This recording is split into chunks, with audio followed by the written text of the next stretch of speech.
بسم اللہ الرحمن الرحیم۔ جہاں رمضان شریف میں دعاؤں کا بہت کثرت سے معمول رہتا ہے تو 3 دعاؤں کا خاص طور پہ اہتمام کیا کریں۔ ایک تو صبح سویرے جب سحری کھاتے ہیں، حضور اکرم صلی اللہ علیہ وسلم نے ارشاد فرمایا تسحروا فإن فی السحور برکہ، سحری کیا کرو کیونکہ سحری کے کھانے میں برکت ہوتی ہے۔ تو یہ دعا مانگ لیا کریں کہ یا اللہ، آپ کے حبیب صلی اللہ علیہ وسلم نے یہ ارشاد فرمایا ہے کہ سحری کیا کرو کیونکہ سحری کے کھانے میں برکت ہے۔ تو یا اللہ، میں سحری کر رہا ہوں، یا اللہ اس برکت والے کھانے کی برکت مجھے عطا فرما۔ اور برکت کا لفظ ایسا ہے عربی میں کہ اس کا ابھی تک کسی اور زبان میں ترجمہ نہیں ہو سکا ہے۔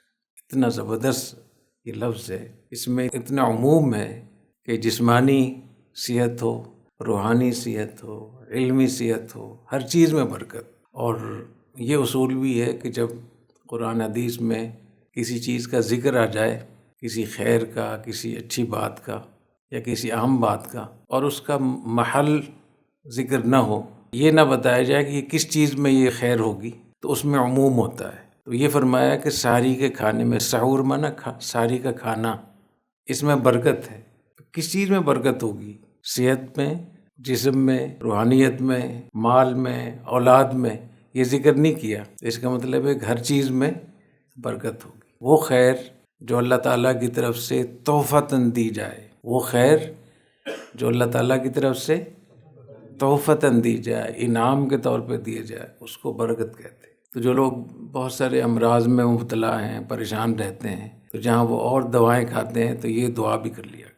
تو جسمانی صحت کے بھی دعا کر لیا کریں۔ تعلیم کے حوالے سے آپ کو مشکلات ہیں، اس کے لیے دعا کیا کریں گے، اللہ میرے علم میں برکت عطا فرما، میری صحت میں، میری روحانیت میں، میرے مال میں، اولاد میں۔ دوسری دعا کا اہتمام کیا کریں افطار کے وقت میں۔ حدیث شریف میں آتا ہے للصائم فرحتان، فرحۃ عند فطری و فرحۃ عند لقاء ربی۔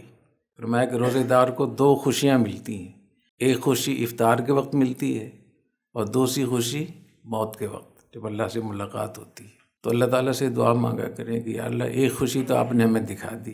جب بھی جو لوگ بھی افطار میں بیٹھے ہیں تو ان کو ظاہر ایک خوشی ہوتی ہے افطار کرنے کی، تو اللہ تعالیٰ سے دعا مانگیں کہ یا اللہ آپ اتنے بڑے کریم ہیں، جب آپ نے یہ خوشی دی ہے تو دوسری خوشی بھی آپ ہمیں عطا فرمائیں۔ اور اللہ کی رحمت سے یقین رکھنا چاہیے، یہ ہو نہیں سکتا کہ ایک چیز اللہ دے دے اور دوسری چیز نہ دے۔ انسانوں میں تو کوئی کنجوسی ہو سکتی ہے، کوئی مسئلہ ہو سکتا ہے، اللہ تعالیٰ کے ہاں تو کسی چیز کی کمی نہیں ہے۔ تو 2 خوشیاں اللہ تعالیٰ روزے دار کو دیتے ہیں، ایک افطار کے وقت میں اور ایک موت کے وقت میں۔ تو موت کے وقت خوشی ملنا یہ کتنی بڑی بشارت ہے جنت کی۔